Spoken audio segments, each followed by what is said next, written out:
Hey everybody, Fuckboy Book Club is a podcast about misogynist literature, so be prepared for a lot of general grossness. This episode in particular includes talk about self-harm, disordered eating, body shaming, and suicidal ideation, as well as emotional abuse and, terror attacks. Please take care of yourself and enjoy the show. Pretty boy, pretty boy, pretty boy, he's a pretty boy, pretty boy, pretty boy, pretty boy, he's a pretty boy. Everybody see me, they like damn.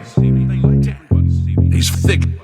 I mean, what did you expect from the directors?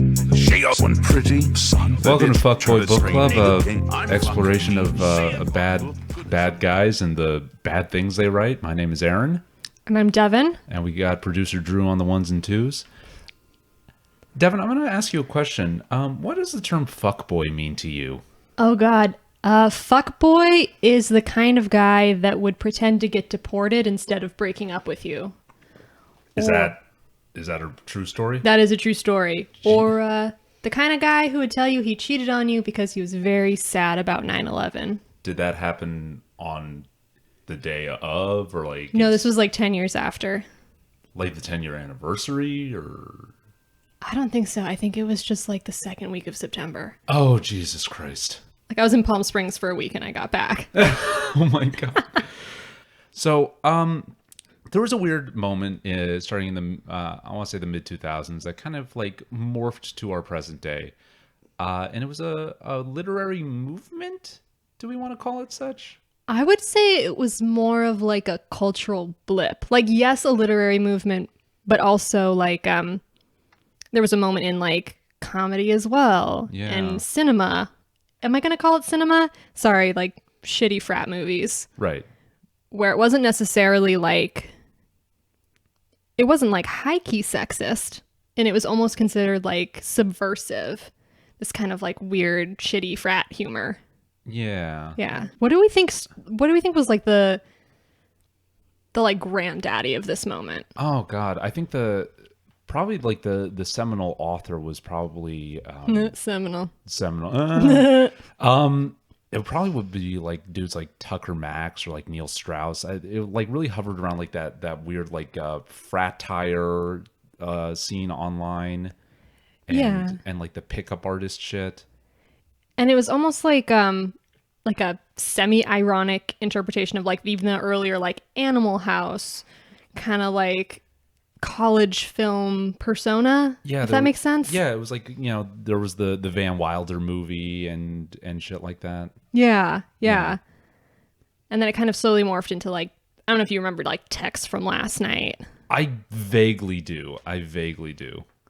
So we're actually going to be starting this season of Fuckboy Book Club subtitled The Imitator with a self-published memoir that was by a guy that was really trying to like ape that cultural moment in writing about his own life. And this book came out in 2013.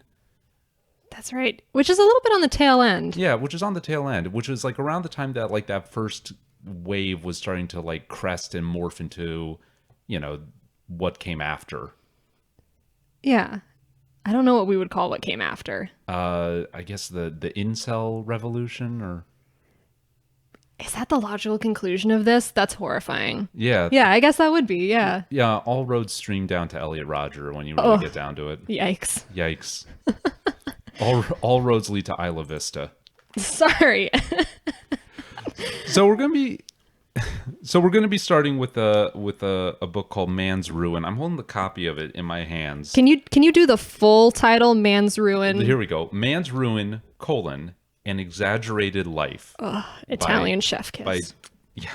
By Chance Moore. So I'm holding in my hands this tome. It's thin, soft cover, printed out 8.5 by 11. The cover is a collage of very artifacted JPEGs that look like they were ripped from MySpace back when. This is directly from MySpace. This is somebody's like shitty photo bucket. Yeah, these are MySpace resolution photos, and we got what we presume to be our hero at various parties, surrounded by women that are either masked or have their faces like a tiny bit like blacked out by like the Microsoft Paint spray tool. Which honestly, I wouldn't have even recognized her anyway because she's clearly in like Leeloo Dallas cosplay. Yeah. The back cover of Man's Ruin, an Exaggerated Life has unattributed quotes. They're blurbs with My favorite kind. yeah, they're blurbs that don't have anybody like cited. So this is number 1. Excellently human, at once uniquely personal and superlatively universal, a vagrant's manifesto that somehow manages to embrace and reconcile the best qualities of the ragamuffin vagabond and persevering daredevil in us all. To have lost and loved in any measure is to find a sympathetic voice in these proceedings, one that will not disappoint.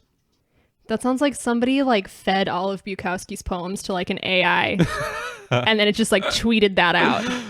The Bukowski bot. Yeah. Oh god. And then within like 15 minutes, it learned and got very racist and got banned from Twitter. Yeah. Just kidding. Twitter doesn't Bukowski ban bot. racists.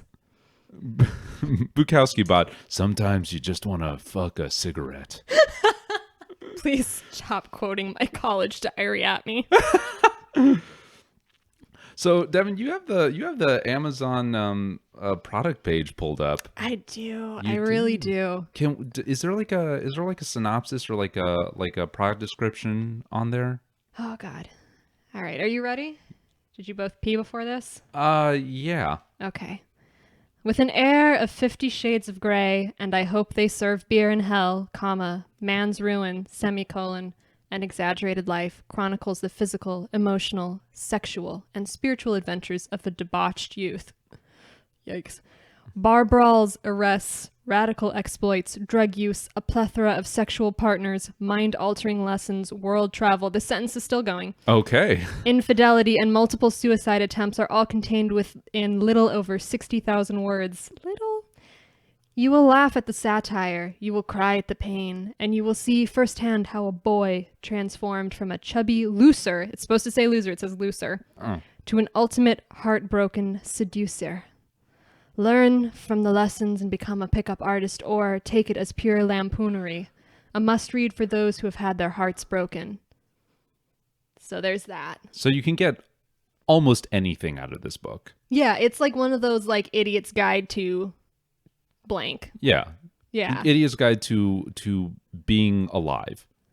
Yeah, let's say that. He's selling it as that. Yeah, so you can either use this book to become a pickup artist or laugh at the satire of pickup artistry. I think that's it. Or you can just like, pass go, collect 200, just go straight to laughing at pickup artists. Right. But I'm just like galled by the idea that like there's a book where it's a satire, but if you take it seriously and not as a satire, it still works. Is that the Bible? Yeah. So in a way, Yeah. By the transitive property, Man's Ruin and Exaggerated Life is like this generation's Bible. Yeah. That's what Okay. we need. We haven't had a good Bible since like The Bible? the Quran. That's true. Yeah. Devin, you got a review on there, don't you? I do. Oh boy.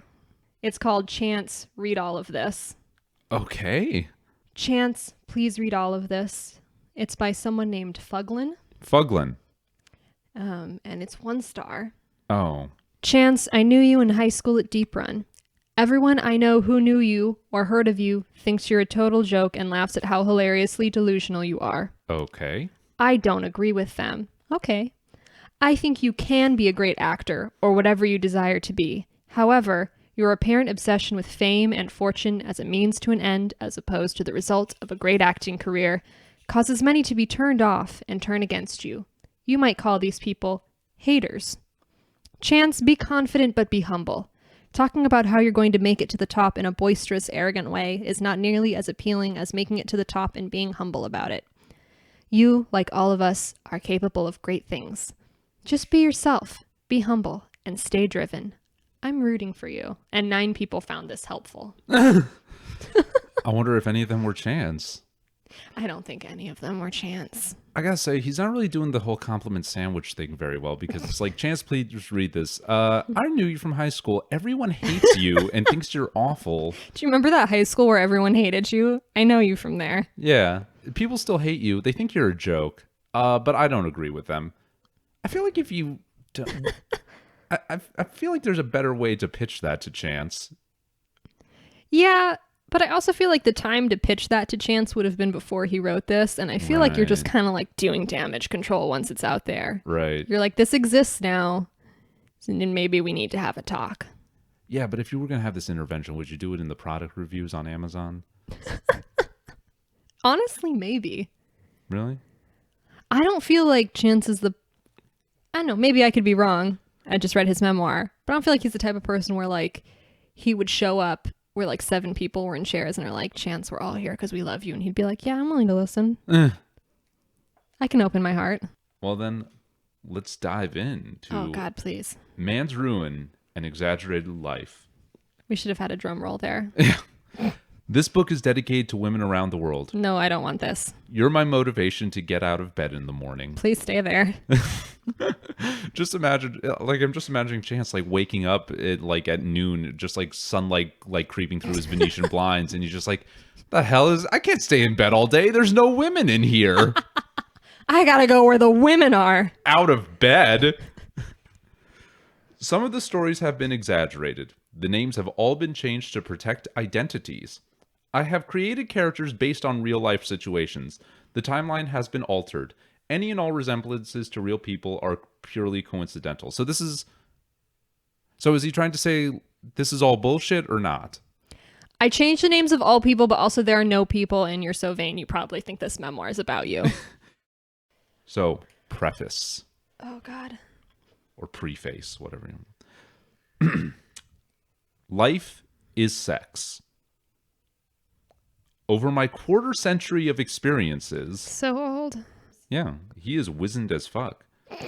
Over my quarter century of experiences, some good, some bad, some orgasmic, and some unpleasant. No. No? Just no.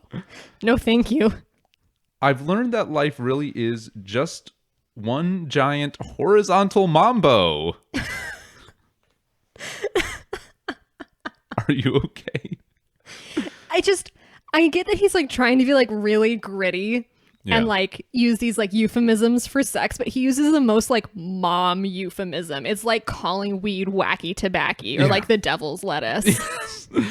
It's like, yeah, it is like, it's like wine mom swearing. It's like, sometimes life is just so heckin' fricked up. Size does matter. Size of the wine glass. Greg, take the kids. It always starts off slow, smooth, and easy, with innocence and passion driving it forward. Okay. That just sounds like he's constantly losing his virginity, but like in a movie where it's not terrible and on like a Spider-Man bedspread. As life progresses, it becomes hardened. Some become dominant. I love when people make those analogies where you're like, oh, my dude, you don't know anything about actual BDSM, do you? Yeah, but I'm not even convinced he knows things about like, you know, vanilla sex at this point. You know, life is like sex. Sometimes you might have it. Yeah. Sometimes you might be alive. And then sometimes no such luck. Yeah. It's filled with ups and downs, ups and downs, ups and downs. No. That's repeated 3 times. Yeah. The more you try and push to make things happen the way you want, the more complex and difficult things become. If you truly wish to be happy, you just have to lay back and let nature take its course. Okay, first of all, I just want to point out that makes it sound like at some point this man has pooped himself during sex. Wait, where are you getting the poop? Like, if you try and force things, something unpleasant might happen. And, like, I get that analogy could go other places, but, like, where I'm hearing it is this man has shat himself. I'm hearing the proper way to have sex is to just lay down and do nothing. Chance is a That's how I do it. Chance is a very lie back and think of England kind of girl. Or think of Ulster, you know. Like you do. Like you do. Like you do. You know, sometimes when I have sex, I just lay down, do nothing, and just think to myself, come out, you black tans. Literally every time I want them to leave, I just, you know, do the have you got no fucking homes of your own. Yeah. Sometimes if sex isn't working well, I just start hollering that 26 plus 6 equals 1. I feel like we should just say for people who are unaware, I'm from Belfast, or my family is. Oh, nice. Yeah. Nice. Unless you were just making like Northern Ireland jokes just for giggles, in which case, thank you. Not enough people talk about us. Oh, yeah. Not enough people talk about Northern Ireland. Yeah. Yeah. We just need so much attention. When you boil it down, it really all depends on whom you choose to surround yourself with. Homestative. A lot of people become isolationist and close-minded, but with that outlook, they wind up alone and bitter, or, president. That is why my motto has always been the more the merrier. What? Life is supposed to be about adventure and going places no one has gone before. You have to learn to be adaptive, because the second you start to establish a monotonous routine, that's when things really start to suck. Honestly, if this had suddenly dovetailed into a conversation about how now he just only frequents like Vice magazine level sex clubs for group sex, I'd be like, oh, this is going to go to an interesting place. But I don't feel like that's where he was going with the more the merrier. Yeah, but if we go earlier in the text, he's saying you have to lay back and let things happen. So surround yourself with lots of people, but do nothing. Yeah. Yeah. Okay. But also seek adventure and don't fall into a routine, but also lay back and let whatever happen. That just sounds like he's going to fly to Florence, just get down right in the middle of the city, take his pants off and be like, let's go, Italy. Mamma mia. Oh, no. That's a spicy meatball. Life is sex. Capital is. Wait, is he saying that twice? Just to hammer it home. You never really know when it's going to end, but if you do everything right and hang in there long enough, by the end you should be exhausted, weak, but ultimately satisfied and ready to get the hell out. Damn, I've been lying on my back, doing nothing, having this orgy. Thinking of Ulster. And I'm ready to get the fuck out. But you're kind of okay with it. Yeah. Honestly, I would like to read a column of sex advice from this guy. Yeah, because one, it's contradictory. Two, it's not good.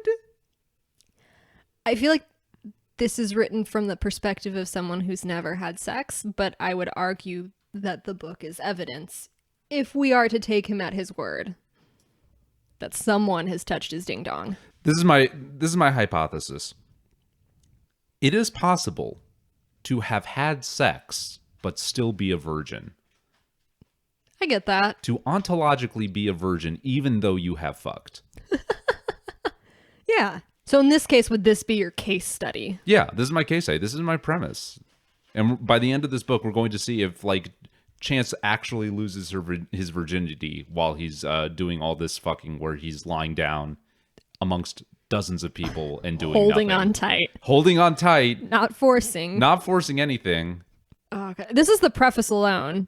Yeah. But luckily, I just want to point out that Chance Moore writes his chapters Dan Brown style, where there's just 3 pages, a weird sex scene, and then something else happens. There's no albino monks in this, but Well, I don't want to spoil it. How do we truly know who we are? I truly do not believe that one can master an ever-evolving human psyche. That sounds like he's breaking up with me. Are we just who our society tells us to be, or are we something more? Are we human or are we dancer? Are we human or do we live in a society? I knew that was going to come out at some point. Oh, absolutely. You can't use the word society ever again. This book is peak we live in a society. It is. Chance Moore's Rise Up. Many people derive their identity from societal terms such as man, woman, young, old, rich, and poor. Chance Moore, non-binary icon. I wish that was where that was going. Also, I wish young and old and rich and poor were things that you could be that you could queer those. I would love to queer my poverty. That'd be great. Unfortunately, that is not where Chance is going. That's not where Chance is going. Chance is a turf, I bet. Oh, yeah. Yeah. Oh, yeah. He's peak Tumblr 2012 turf bangs turf. Oh, yeah. We form our own identity at a very young developmental age from a first-person point of view. However, to better understand your own identity, you must see the world through another's perspective. What? Is this standpoint epistemology, or is this I feel like I just read a very confusing magnet It's like, why are there only one trail of footprints, Jesus? Because I was walking a mile in your moccasins. And you're like, none of these make sense. How do you know who you are until you have not been who you are? Oh, no. Socrates once said... Oh, God. Does it really say that? Yes, Socrates... Oh, no, I thought you were joking. No, I'm back to reading. Oh, Socrates no. once said, an unexamined life is not worth living. So this is my examination. You know, some exams don't need to be seen. Some are not for credit.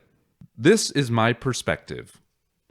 Quality is what I have always strived for, both in myself and in the people I associate with. 2 paragraphs ago, you were just saying the more the merrier. Yeah, he knows a lot of quality people, Aaron. Okay. Maybe you just don't know any Listen. quality people. I know some quality people, and I also know a lot of people of varying qualities. It's the Venn diagram of people you know / people that are quality. Yeah, See, his Venn diagram of those things is a circle. right. Yeah. Quality seemed to be what I was destined for. Really? Is the book like counter evidence of this? I feel like quality is what you use to like describe chicken or like car tires, but you're like, here's my son. He's of a quality. He is destined for quality. He has a stamp of approval and a warranty. My goal is that by the end of this book, you will grow as an individual, intellectually, sexually, and spiritually. I don't want to grow in that way. You don't want to grow in this way? This book will make us fuck better. I don't want to. I'm good. Someone doesn't want to think of Ulster. That's all I do. I wasn't always the smooth, polished, confident man I am today. Question, is he that today? Is he a person or is he like a stone you pulled out of a river? Erosion has done wonders for him. It took a lifetime of disappointments to get here. To understand where I am coming from and how I have grown, we must first look into my past. This is a Bildungsroman. Oh, okay. There we go. When does the wizard come in? You will laugh at the satire, you will cry at my pain, and you will see firsthand how I became the man I am today. Am I allowed to laugh at his pain? Yeah, you will. It's inevitable. Okay.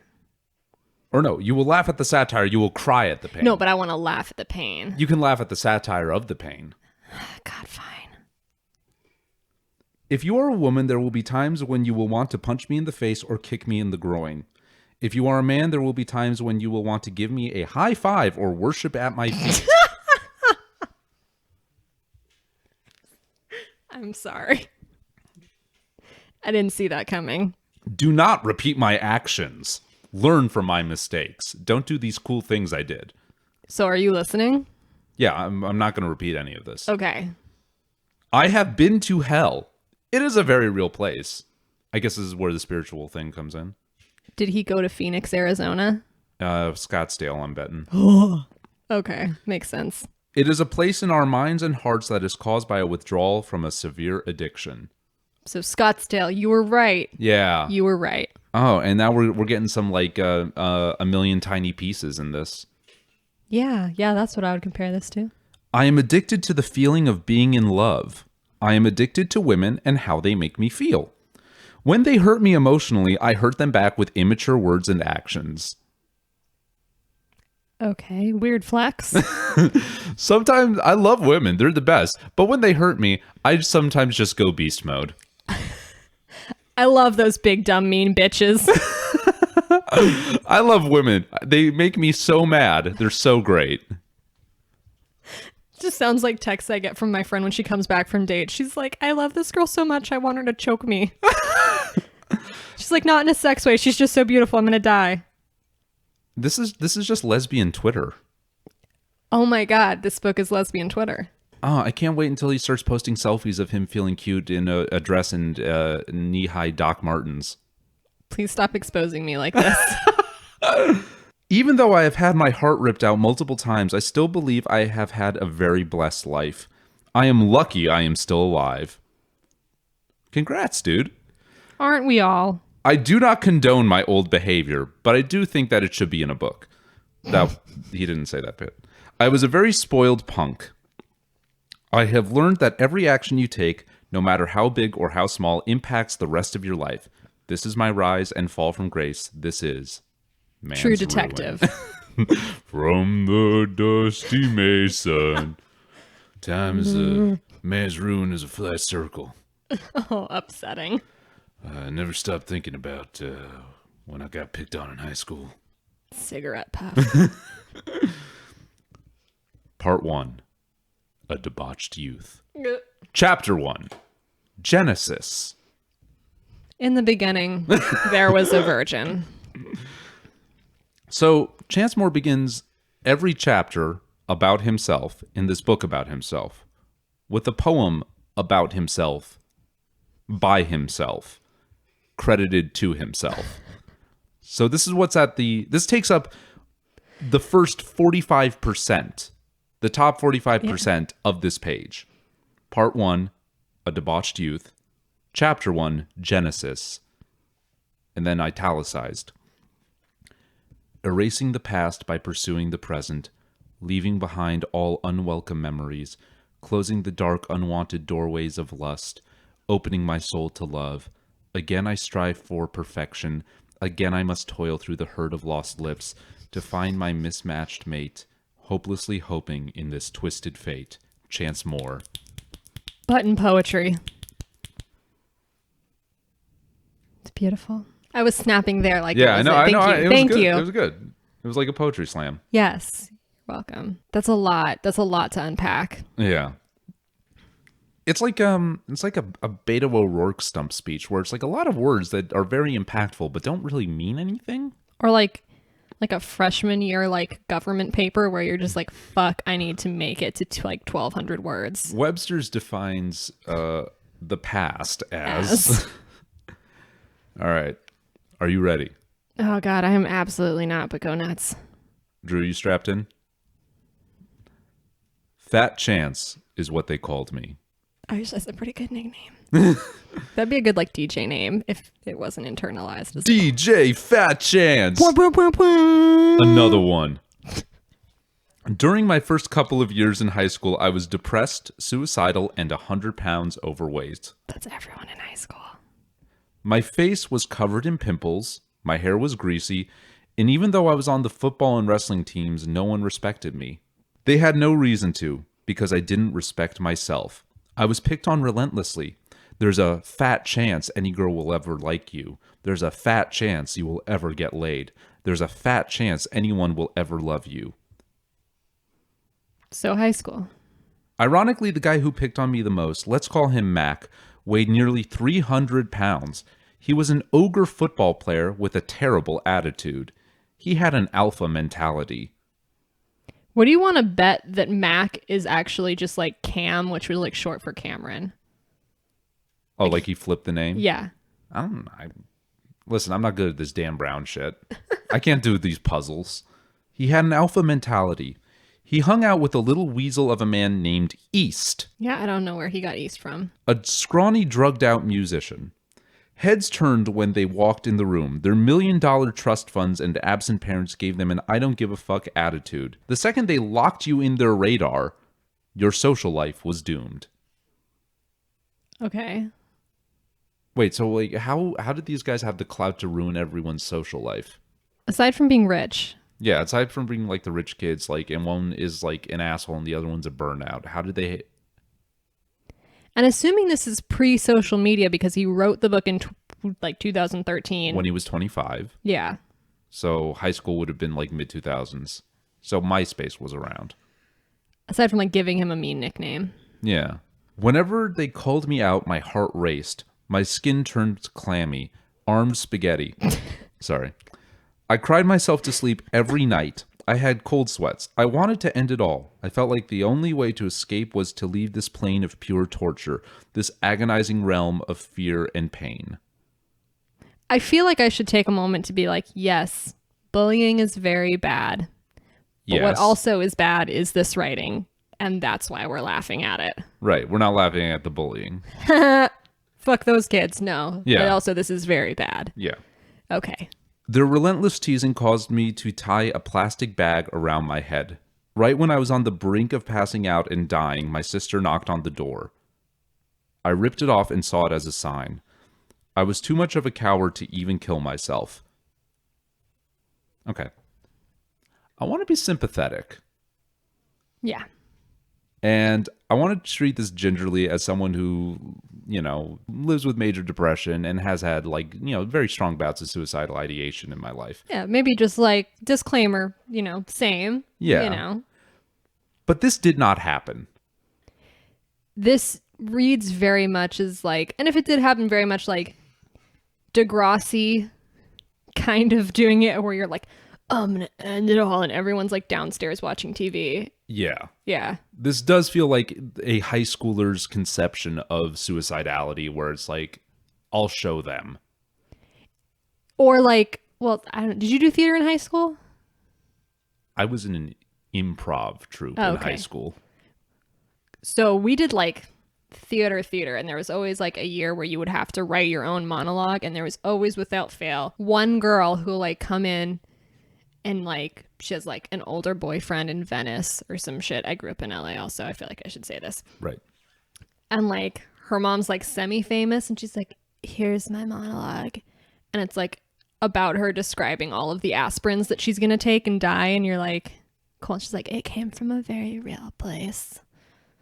And this is how that reads. Yeah, this reads like a kid who has probably had ideation in like an overblown teenage mind and not done it, but thought about it. Edgelord literature. Yeah. Okay. It's also, I was too much of a coward to even kill myself. That's not what happened. You just said that your sister knocked on the door and was about to enter your room. Also, like, as an adult talking about your brush with suicide, I think as a teenager, you might, have some problematic ideas. But as an adult, to be like, hey, I almost killed myself, and then to be like, but that's for cowards, is not great. Bullying is not okay. All right, we agree. We agree bullying is not okay. We agree on something. Do not make fun of people just because you are self-conscious. Good rule of thumb. Uncontroversial. Wait, are you reading, or are we just giving like general like... I'm reading.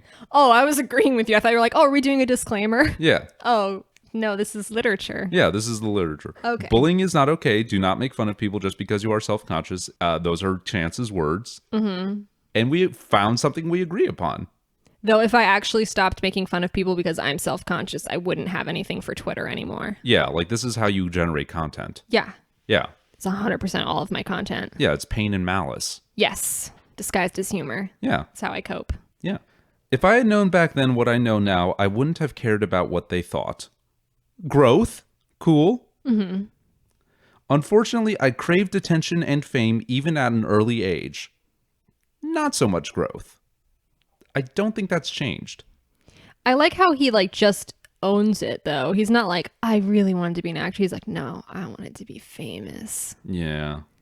I sat at the popular kids table because I desperately wanted to be one of them. I was their whipping boy.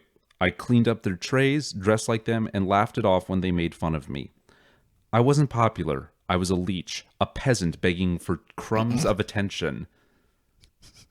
Please, sir, may I have some attention? If you want to be popular, you won't be. I think the better motto is if you want to be popular, you can just buy it. Yeah. Yeah. You can buy fake followers. It's very easy. Yeah, you can make a Finsta. If you don't care what the other people think about you, they will be eating out of the palms of your hands. I don't think that tracks. I feel like that's something that your mom tells you to like up your confidence, but like that's not how that works. I hated waking up every morning. Same. Big mood. You're not special, Chance. The second I walked through the doors of my high school, I felt like a ton of bricks was being dropped onto my shoulders. To make matters worse, my father was constantly berating me. Oh, we got dialogue now. Oh, God, it's going to be that. Do you want to be fat your entire life? My dad asked me as we sat in Hooters watching football. I wasn't expecting the Hooters part. Continue. Let's see where this gold mine goes. You mean like you? I responded apathetically. I wasn't heavy when I was younger. I ate right and worked out. I've earned the right to eat what I want. I already have a wife. You need to start taking care of your body. He paused as the waitress approached us. Oh, dude, I can't wait until I have a wife and then I can just get really fat. Just let it go. I can't wait till I have a wife and can just let it go. Yeah. Married life is just bulking season. Everyone does it on purpose. Hi, darling. I'll have the cheeseburger with a side of onion rings, a pitcher of beer, an order of wings with blue cheese, and he narrowed his eyes as he looked at me. And my son will have a Caesar salad light on the dressing and a water.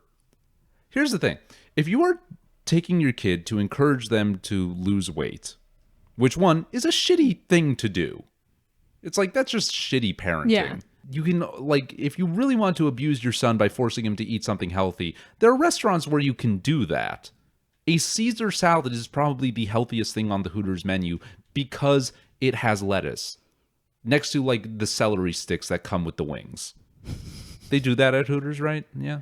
Why are you asking me like I go to Hooters? Because I don't go to Hooters. I don't either. This is nothing against like breast-themed restaurant chains. I just have never seen a Hooters IRL in my life. I have a lot against breast-themed restaurant chains because there's apparently one called Twin Peaks and it has nothing to do with the show. And that infuriates me. Because if I go to a restaurant named Twin Peaks, like, I don't care how big the titties are. Everyone needs to be talking backwards as they serve me. I thought you're going to be like, I want a big titty FBI agent to take my order. I want a big titty Kyle MacLachlan BF to serve me fucking creamed corn, cherry pie, and black fucking coffee. Look, we all want that. Don't we? But you take what you get. I don't want to. He was not physically abusive. He just expressed his loving concern for me without sensitivity. He was also emotionally abusive. I feel like that's how I described my like abusive ex-boyfriend. He's not physically abusive. Yep. He just loves me by pretending we don't know each other at parties. Let me finish so he could meet other girls to bone. That didn't improve. I thought if I said it in a positive tone, it would improve. We butted heads because he knew the pain I was going through was one he had been faced with his entire life, and neither one of us knew how to deal with it. I'm trying to think of a good joke for this, and I can't because I'm so confused right now. Both my parents treated my younger sister like she was a gift from God. She was skinny, smart, a gymnast, and she made friends everywhere she went. Her name was Norma, and this is flowers for Algernon now. Oh, God. They spoiled both of us. The only difference is that from my point of view, they were callous. I felt like I was living in the shadow of my younger sister. She was cooler than me. I love my parents. They have allowed me to have a truly remarkable life. But when I was younger, I felt like the entire world was ganging up on me. It was ganging up on me because I was letting it. I had no self-respect. Okay, let's just step back for a moment. Okay. What the fuck was that structure? None of what happened there. So my parents sucked. They worshipped my sister, but my sister was cool. I do love my parents. Did he just like shove that one in there in case he's like, fuck, they might read it? Maybe, or maybe this is written like on the road style. Just stream of consciousness on amphetamines. My parents could sense how miserable I was. They tried their best to help me. My dad would take me to the gym before school and to the movies on the weekends. They order you a salad at the movies? What's that have to do with it? My mom tried to talk to me about what was going on, but I shut them out. Were you shutting your dad out? Because he was with you a lot, it seems like. I didn't sit next to him in the movies. Their last resort was to send me to a therapist. Is that bad? Yeah. I wish someone had sent me to a therapist in high school. I hate my life. My parents don't care about me. They only care about my little sister. My school is full of douchebags, and all I want is to have a girlfriend, I said as I sat on the red sofa. High school is a difficult time for everyone. If your parents didn't care about you, do you really think they would seek out counsel and try and get you help? This sounds like a really lazy therapist. Oh, I had a therapist like that. Oh, who's like, your parents care about you because they sent you here. She would just be like, instead of giving me actual advice, she would just like ask questions. And I'm like, can you stop doing that? I'm going to answer your question with a question. Like, I'm stressed out and I hate my job and I think I should quit. She'd be like, why do you hate your job? Is it the responsibility or is it a toxic environment? And I'm like, bitch, that's what I'm paying you for. Yeah. I don't know. It could be that work sucks. Yeah, it could be late capitalism. Yeah. Katie, we don't know. I mean, I know they love me. They just don't understand what I am going through. No one does. They are making an attempt, though. Why do you feel like you need companionship to be happy? Do you think that all the other pressures and problems will melt away if you have a girlfriend? Is that not how that works? Yeah. Yeah. Like, every time I've had a girlfriend in my life instantly became completely easy, Yeah. and nothing was ever complicated Yep, yep, again. Never had any negative emotions. The relationship was like a salve for everything. Nothing was ever difficult. Yes. That's great. Yeah. Yeah. That's how that works. Yeah. Big titty Kyle McLaughlin GF. Yeah. Yeah. No, I just feel so alone. I see everyone else coupling up and it makes me depressed. I want to hold hands, take a girl out on a date, and have someone to kiss. I don't want sex. I just want a girl. It's my OkCupid profile. I don't want sex. I just want a girl. Just want a girl. Just want to hold hands. That's it. End of list. Yeah. Then why don't you ask a girl out? Because no girl wants to be with a fat loser. There are some. I mean, listen, like, I mean, don't sell yourself as a fat loser. well, one, don't sell yourself as a fat loser. Two, like, look at every Juggalo couple. So you would say, as Chance's therapist, you would have been like, hey, bud, just be a juggalo. Listen, have you ever seen like a Juggalo talk about their girlfriend in a way that was not like completely glowing?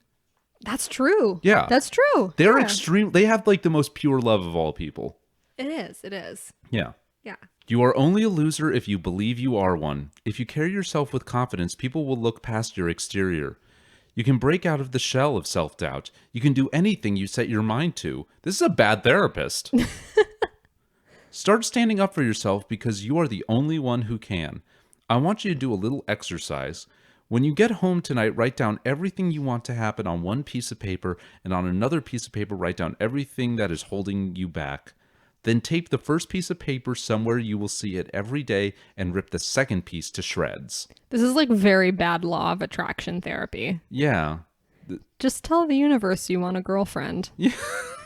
And the universe will manifest one. Manifest big titty Kyle McLaughlin. Yeah. Yeah. Inshallah. Yeah. That night when I got home, I did the exercise. On the first piece of paper, I wrote, I want six-pack abs, be able to bench press 200 pounds. Same. I want to be healthy, attractive, happy, and successful. Pick one, bitch. I just love that I want six-pack abs and be able to bench press 200 pounds. That's same for you, but for those, you're like, pick one. Yeah. I want to be a movie star. I want to win multiple Oscars. Oh, no. I want to own my own gym, nightclub, and have my own clothing line. Oh, God. I want to win a Grammy. Is he going for an EGOT? Is he going for an EGOT? I hope that's where this is going. Oh, hell yeah. I want to be governor of California and president of the United States. So Reagan? Yeah, ew. Is that what we want? I want to have a wife who is sexy, funny, a little bit dorky, intelligent, confident, trustworthy, and I want to have an instant connection with her. I want my children to be confident, successful, healthy, and happy. Aw, he's thinking ahead. He's thinking of things beyond himself, his future kids. I taped it to the back of my bedroom door on the second piece, and these are what's holding him back. Fat, ugly, stupid, ignorant doubt. I would say that ignorance kind of helps people because they Yeah. just have that blind confidence. I also like the way in which this is labeled, that it makes you kind of want to believe that fat, ugly, stupid, ignorant doubt is like an acronym. FUSID. FUSID. FUSID will hold you back every time. That's another Chance truth bomb. No. Yeah. I ripped the second piece of paper into individual strips, lit them on fire. Oh, hell yeah. Wait, is this going into witchcraft? Because I could support that. He did a cum tribute on the FUSID. Get out of my house. Just went Jack Parsons. I ripped the second piece of paper into individual strips, lit them on fire, and tossed them in the toilet. As I flushed them down, I realized they were all just mental constructs that I created. Wait, no, I'm just going to stop you right there. He lit them on fire and then put them in the toilet. Yeah. That's the most edgelord shit I've ever heard. Yeah. I realized they were all just mental constructs that I created. I don't know. I kind of feel like I don't feel like I feel like some of these are material conditions and not socially constructed. Yeah, but things that could be easily overcome with confidence. Yeah. I started to believe if I could stop incorporating them into my thoughts, they would somehow magically disappear. They didn't at first. So, the secret. Yeah. Junior year, my friend Charlie's parents went out of town for the weekend. Charlie looked like a cross between Axl Rose, spelled A-X-L-E, That's how you spell it. between Axl Rose and a beefed up Kermit the Frog. What? Was Charlie a Battletoad? Why even bother to change his name? I feel like I could pick this guy out of a crowd. Yeah. I saw this as my opportunity to turn things around. A week earlier, I snuck up to New York City and bought a fake ID at the fake ID store in New York, you know. I go to Best Buy. Like LA, it's like MacArthur Park. That's where you get your fake. Yes. That was a thing. Where in New York do you, like, I just went to New York City. Like, what the fuck? Was he in Times Square getting a fake ID? I feel like it's one of those ones where you have to like find the secret bodega cat that sells it. I told my parents I was going to a theme park with some friends. What theme park is in New York? How did he sneak up to New York? Where was he living at this point? It's just wild to me. I don't understand the concept of having American parents because like if I told my mom like, "Oh, I'm going to go to a theme park with my friends, don't worry about the details," like I would just straight up be dead. Yeah. Like I'm not going to go somewhere to sneak out and buy a fake ID. No. Yeah. Your mom would just scream Faith in Begorra until you... She's like, "Oh, do you want a drink? You can drink at your wake." Yeah. Like... My friend you, had the hookup in Times Square. He went to Times Square. Oh my God. I've been to Times Square. There's just like a Dwayne Reed on one corner and like a fucking... It's like a CVS. Yeah, like where the fuck in Times Square do you get the fake ID? Did you go back to like old-timey Times Square when it was still cool and you could watch porn there? Does the guy like dressed up like Elmo with like the Maybe the that's hat it. for tips? Like, does he have the hookup? You have to fight him for your fake ID. It's the final boss to get your fake ID. Yeah, the final New York boss. It's that It's goddamn like Elmo. A filthy Elmo. He has two phases. First, you beat him up as Elmo, and then Yeah. he shreds the Elmo costume, and underneath it is a cop. I convinced Charlie to let me throw a party. I told him I would provide all the booze. It was my first real party, and it changed my entire outlook on life. Teen drinking is very wrong, but when you're a teenager, you don't see it that way. I want to get drunk, and I did. I got plastered. So like 2 Mike's Hard Lemonades. Yeah. Also, teen drinking is wrong, but it was cool that I did it, and this is completely framed as like me on the road to like a new victory. Honestly, we should just preface that teen drinking is bad only because teens don't know how to drink. Yeah. They're not like kids don't drink until you're cool. Like what was the first drink that you had? Oh God. Oh. Yeah. Yeah. So you had, you know, like Irish parents. I had Oh, I never drank in my parents' house. right. Well, Yeah. I had like, you know, like middle class suburby like Jewish parents. So probably the first drink I had like where my parents were like, "Oh, try drinking," was probably like a whiskey sour that like my parents ordered for me when we went So to like fucking classy. yeah, when we went to like a fancy restaurant for somebody's birthday or some shit.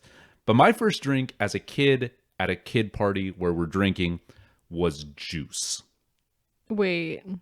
Joose. Oh, I thought you meant like Jungle Juice, like the home brew where it's like, no, what the hell is juice? Juice was a competitor for Four Loko. Oh no. It was a alcoholic energy drink, and it came in different flavors. What flavor was yours? Dragon. Is that the Welsh one? It was purple. They came in. The flavors were color coded. So like the Gatorade of Yeah. So there was red, there was blue, and the Dragon. purple one was called Dragon. Oh my god. Yeah. Okay, I once did a shot of Jaeger and chased it with Four Loko. This was in college, by the Right. way. I spent high school, you know, with my fave Smirnoff Ice, drinking like half a sip and being like, all right, now I have to drink 3 cans of Diet Coke before I go home. Right. So, because I thought like my mom would be able to smell it. Eh. But then I like shotgun to Four Loko, and if you're wondering what it tastes like regret. Yeah. Yeah, and licorice. I had never really been drunk before, and for the first time in my life, I didn't care what my peers or my parents thought of me. The night started out like every other night. It was slow, deadly slow. It was 10 o'clock and there were only 10 kids at Charlie's house. It looked bleak. A couple of goths, a couple of preps, 2 girls, and my small group of friends. Is this turning into My Immortal? Yeah. There were goths, there were preps. I stuck my middle finger at them. I cried tears of blood. It stained my Hot Topic corset. The night was turning into a bust. We were taking shots, playing beer pong, and apples to apples. Oh, no. Dude, the cards are going to get all wet. That was every high school theater party. Like, no drinking games. It was just like, let's play very intense apples to apples. God, can you imagine if fucking, like, Cards Against Humanity existed when we were in high school? Oh my god, I would have been such a fucking asshole. But it just seemed like every other lame weekend. Then it happened. Like a lightning bolt, it happened.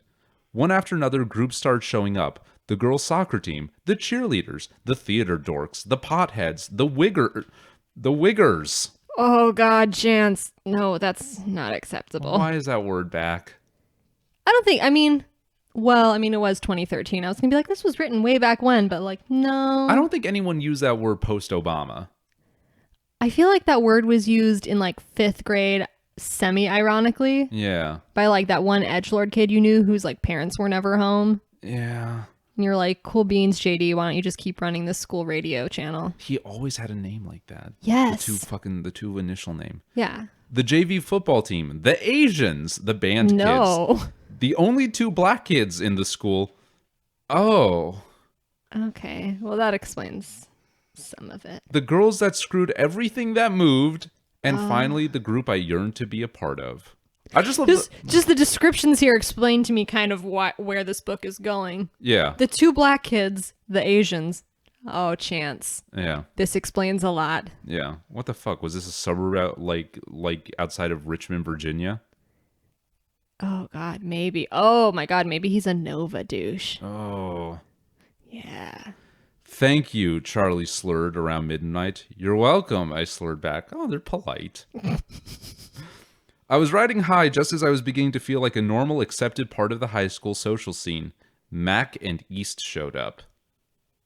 They knew this party was going to change everything, and they would do anything to stop it. Can you believe Fat Chance actually has the balls to get alcohol? Mac yelled at the top of his lungs. Enjoy tonight, fatty, because come Monday, no one will care. Life will be back to normal, East replied.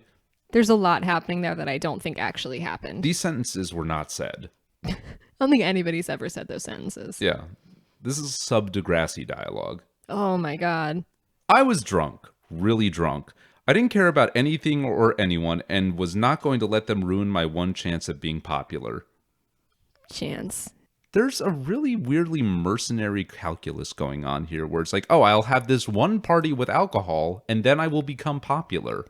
But I feel like that's like a very like high school way of thinking. Like when I was in high school, I straight up wrote an alternate universe modern adaptation of Pride and Prejudice. And I did it because I thought we would film it with our parents' camera and that's how I would meet a boy and have a boyfriend. Did it work? And I thought this was my like one chance. Did it work? No. Did you film it? No. Know your role and shut your mouth, a line I stole from the Great One, I bellowed as I walked up to East. Know your role and shut your mouth. What? What? What? That makes me think of that scene in Penny Dreadful where like I know it's supposed to be like very serious and she like is like confronting the devil and she's like, beast, know your master. And you're like, this is fucking dumb. But it's also like, know your role and shut your mouth. Like, you didn't want these guys at your party. So what role would they be filling? It's one of those things where it's like, where you do that thing as a kid where you think you have a line that's really fucking killer, but it doesn't actually fit the scenario you're in very glaring ways, but you still throw it out anyway. And instead of sounding cool, it just sounds like discordant. I did that with a Mark Wahlberg line from The Italian Job in 5th grade. What was the line? It was one where he was like, I'm this close to jumping across the table and breaking every bone in your body. You could have sold that a little better. I mean, it was probably a little bit different coming from like an 11-year-old girl with like greasy horse girl hair and like a copy of Harry Potter under her arm. You were a horse girl? I was not a horse girl. I had horse girl hair. So I had hair down to my butt and I did not know how to take care of it. He sniffed the Coke bubble oozing out of his nose back into his head. Coke doesn't bubble, I want to say. I feel like growing up in LA and going to parties and places, I feel like I know enough about like seeing coked up people that has never happened in my experience. You know, every so often you just done like a couple lines and then the Coke bubbles back out of you and you just gotta get it back in there. What are you, like a 5th grade like volcano science project? Yeah, the Coke and the vinegar just fizzes up. Like, I've never seen that happen. I've just seen someone be like, I need a typewriter. I gotta write poetry right now. And you're like, oh, shit.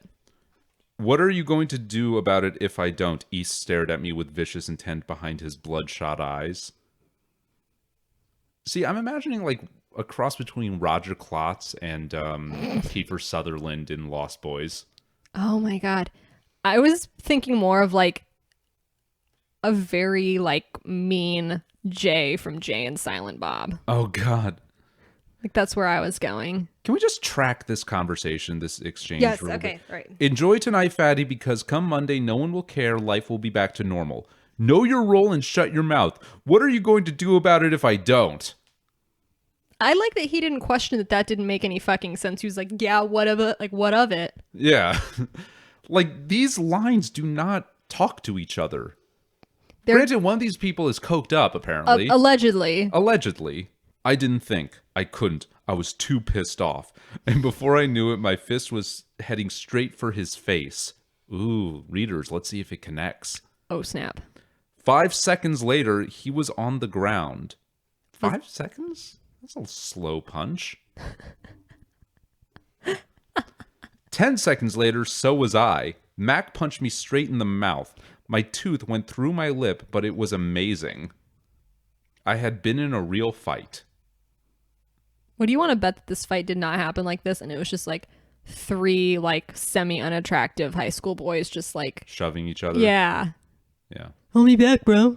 East had a black eye. I had a fat lip. You just said your tooth went through it. That's more than fat. That's like punctured. I popped back up like a pro wrestler. Yeah. Mac looked at the blood spewing from my lip and the crazy look I was giving him. He grabbed East and they bolted. So you just got your shit kicked. You pop back up and just the power of you being bloody and having and mean mugging like made this giant boy scared of you. My large son. Our large son Mac was just like, East, we gotta get out of here. Chance has got beast mode. Like, is he saying that he went like full berserker or some shit? His clothes shredded off and he just like yelled. Just like gnashing on his shield. Yes. His eyes were just like straight red. Yeah, that was it. That was what he was describing. That tracks. Yeah. Yeah. Yeah. One of the cheerleaders, apparently turned on by the sight of blood, brought me to the bathroom. Okay. How was she apparently turned on by the sight of blood? Did you fuck a murderer? She cleaned me up, smoked a bowl, and passed the smoke into my mouth. After that hit, things started to get fuzzy. It's called shotgunning narc. Yeah. She unzipped my pants and whipped out my manhood. Don't call it No. that. Don't call it that. That's like worse than being like my flesh sword. Oh, it's worse than calling it like your sex. Ugh. Because that's just like confusing. I eased back on the toilet. Wait, is he getting a blumpkin? It sounds like he's just sitting on it while she's cleaning up his, again, tooth-punctured lip. I'm sorry, I really don't care how horny someone is. If I have a whole ass hole in my lip, I'm going to be like, this needs to wait. Yeah, it's like, oh fuck, I need to go to a place where stitches happen. Or pull out my manhood on the toilet. I hate that sentence, and I'm sorry I said it. I eased back on the toilet, put my hands behind my head, and felt like a king. No. King Blumpkin the First. Oh. After that night, I walked through the halls with an arrogant swagger. I just didn't care what other people thought of me anymore. Because you punched a guy and got punched and got blown. Yeah, that's problematic. Listen, when I was in high school and I got head, I was still insecure afterwards. How much of a simpleton are you if like one BJ solves all your confidence issues? I just didn't care what other people thought of me anymore. I stopped cleaning up after the popular kids because I became one. I started going to the gym after school and purging. So you got an eating disorder. Yeah, because Okay. he felt confidence and so he developed an eating disorder. That's how those go. Yeah. Yeah. I lost 70 pounds over the course of 6 months. Not healthy. Extremely not healthy. As I easily disposed the fatty matter from my system, reflecting off the porcelain, I could see the face of the fat self staring back at my beautiful skinny future. What? What? This just feels like a very weird Black Mirror episode. Yeah. I looked into the toilet and saw my fat self looking back at me, and then I was my skinny self looking into the toilet. Black Mirror. Black Mirror. What if you had a toilet that made you skinny? Black Mirror. I started going out on dates and was truly enjoying life for the first time. Dates with who? Whomst. Whomst. Yeah. I was happy for everything that happened. Really? The suicide eating disorder? attempt? The eating disorder? He was happy for everything The that Blumpkin? The Blumpkin? Everything that happened was good. Preface, this is about my pain. Don't copy from my mistakes. Chapter 1, everything that happened was good. Generally, I am okay with this, course of events. I was happy for everything that happened because if I had been born thin or popular, I wouldn't have grown as a human being. If I didn't have that life-changing moment, I wouldn't have the attitude I have today. That's not a great attitude. Also, has he grown? Maybe like height-wise. I had the opportunity to stand up to the people who bullied me. And although violence is never the answer, the simple fact that I told them to stop in front of the entire high school is really what changed things. It wasn't the party that changed everyone's outlook. It was the fact that I stood up for myself. Teenagers should not drink, but I am not the one to tell them not to because I did. What? I drank and it was cool and everything worked out. But kids, I got a Blumpkin. But kids, you shouldn't drink. But I can't really tell that to you. But what do I know? I'd rather you do it in the house. That includes the fist fight and the Blumpkin. I also woke up the next day with a fat lip. Again, punctured lip. Which he sought no medical attention for. Yeah. I want to just point out again. Yeah, like a tooth through a lip is not something that just closes up without stitches. The power of fellatio. The power of positive thinking. I secreted my lip shut. I also woke up the next day with a fat lip and one of the worst hangovers in recorded history. All right, slow down, kid. You didn't shotgun a Four Loko and try and scale a wall. So for one. Yeah, you were awake enough to get a Blumpkin. So kids, if you are reading this, don't drink until you're 21. And if you do drink, don't get in fights unless it is an absolute necessity. So just basically do whatever you want. Don't do what I did, but if you do, it's whatever. Again, it's like, I'm writing this book so that people will learn what I have learned, but also you can do the things I did that were bad. What's the worst that could happen? It all worked out in the end. This book. Stand up for yourself when people are being jerks. People bully because there is something missing in their own lives. They lash out because of the way the world or their own families treat them. If you are getting picked on, it is not because you are ugly, fat, or stupid. It is because the person picking on you has low self-esteem. Or you could just be a fucking nerd. Or you could be a fucking nerd, or like someone is like looking to victimize you because you're a person of a historically marginalized group. Yeah. This is not what's happening to Chance. No, Chance is a white kid. Yeah. Chance is a straight white kid. Chance has had very little systemically wrong with his life. Yeah, he went to very clearly an upper class school. In a very white neighborhood. In a very white neighborhood. Pointed out by the fact that he just straight up called the Asian kids the Asians. Yeah. They are a monolith in this high school. Oh, God. Sounds like a horrible high school. Yeah. When I was in high school, there were a bunch of tables. Like, there were tables just spread around the campus, and they went to different, there were some that were in front of the building where most of the math classes were. And that just happened to be where a bunch of the Asian kids, mostly Korean kids, kids that were like first or second generation Korean immigrants, That's where they all sat typically. And everyone was super not problematic about that. They call that part of the campus Chinatown. Oh, yikes. That's rough. Yeah. Not cool. Not cool. Not good.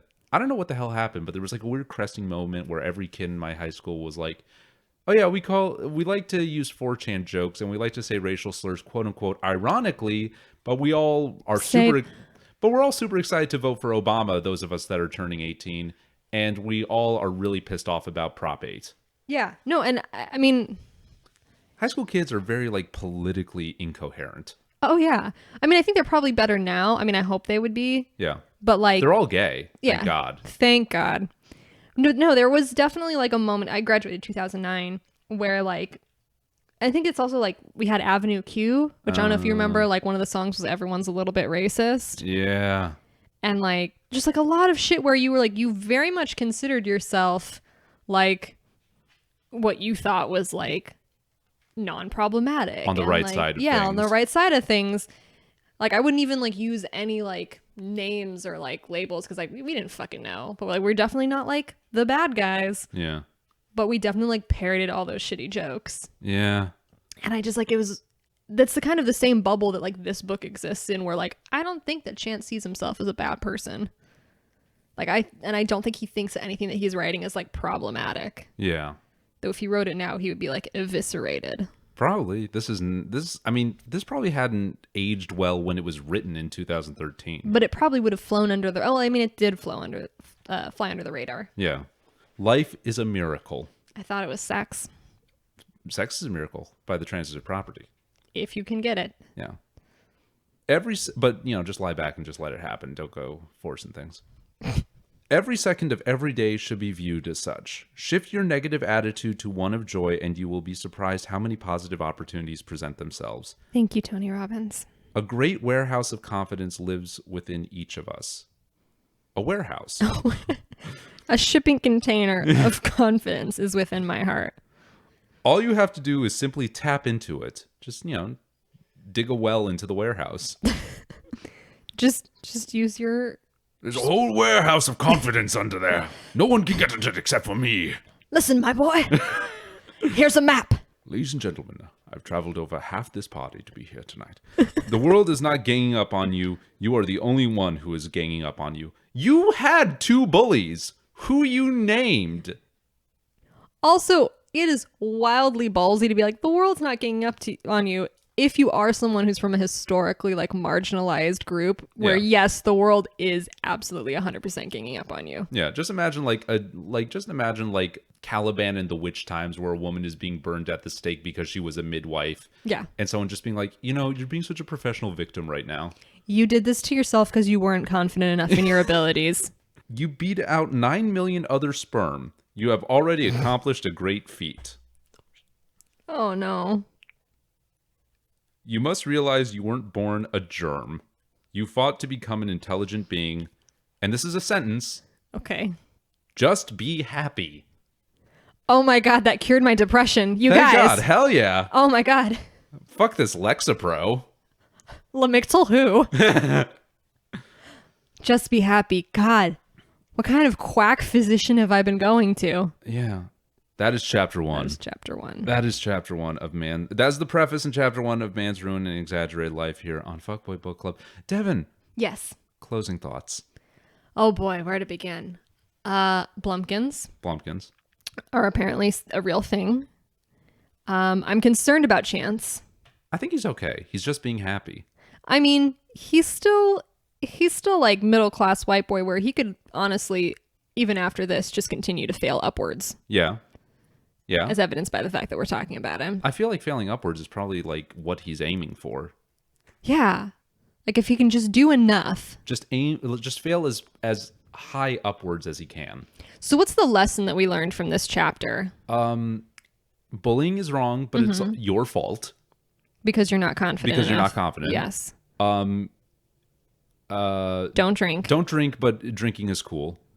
Blowjobs cure punctured lips. Don't fight, but fighting is cool. Mm-hmm. All you need to do is stand up for yourself. Don't go to Hooters with your dad. Don't go to Hooters with your dad.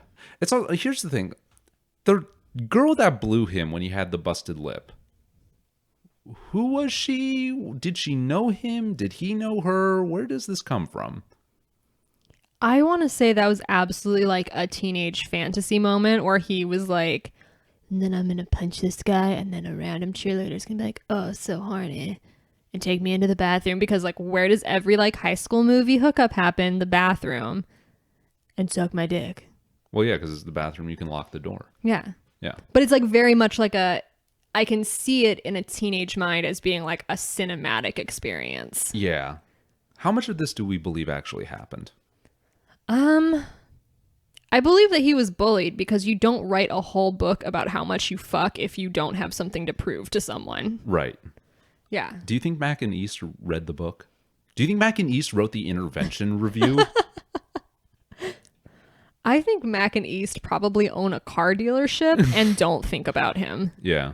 And they have like wives named like Becca Lynn. Yeah. Yeah. Both together. They just share them. have They're poly now. Sorry, polyam. They're polyam now. Polyam. Yeah. How are we feeling about Chance? I would avoid him at a party if that's what we're asking. There's a lot to unpack. Yeah. There's a lot. Yeah. And we're going to unpack it in the next episode. What's the name of the chapter for the next episode? Just we can send them out with that. Something to look forward to. Something to look forward to. Chapter 2 of part 1. Oh, God. The Path. Oh. This has been Fuckboy Book Club. My name is Aaron. And I'm Devon. Stay safe. Fuckboy Book Club is hosted by me, Aaron, and my co-host Devon. It is produced by Drew Franzblau. You can follow us on Twitter at Fuckboy Book Club and email us at fuckboybookclub@gmail.com. That's fuckboy spelled Fucqboi, like how a normal person spells it. Don't try to grow a beard. If you try to grow a beard, you will fucking die. Don't drink Coke and Pepsi. Oh, drink only water and milk. Or else your bones will be weak. Like in Skyrim.